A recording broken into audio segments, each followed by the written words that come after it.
Tinanggihan ni dating Pangulong Gloria Arroyo ang alok na pardon ni incoming President Roddy Duterte dahil pag-amin daw ito ng kasalanan. Kailangan namang magtalaga ni Duterte ng kalihim sa bagong likhang kagawaran na aprobado na ni Pangulong Noynoy Aquino. Saksi si Ian Cruz. Nagkasakit daw si incoming President Roddy Duterte kaya hindi na muna nakita ng publiko sa loob ng 5 araw matapos ang eleksyon. All along during the campaign, I was carrying this virus in me that caused my bronchial infection. At nag-resume ako ng antibiotics for about 5 days bago ako pinayagan ng doktor na lumabas. Iba pa yan, sa inamin niya noong meron siyang Buerger's disease at Batter's disease. Na-hospital din siya noong Pebrero matapos atakihin ng migraine habang nangangampanya.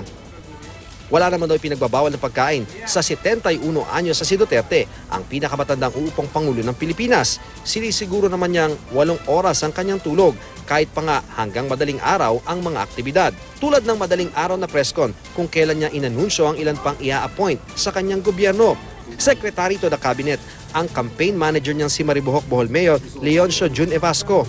Director General ng National Economic and Development Authority o NEDA ang economic advisor niyang si Dr. Ernesto Pernia ng University of the Philippines. Si retired AFP Chief of Staff General Hermogenes Esperon ang magiging National Security Advisor, habang si Army Colonel Rolando Bautista ang mamumuno sa Presidential Security Group.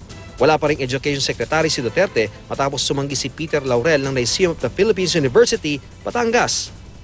Wala pa ring Health Secretary. Lahat sila, alam mo ano, the primary reason why they declined because of the pay.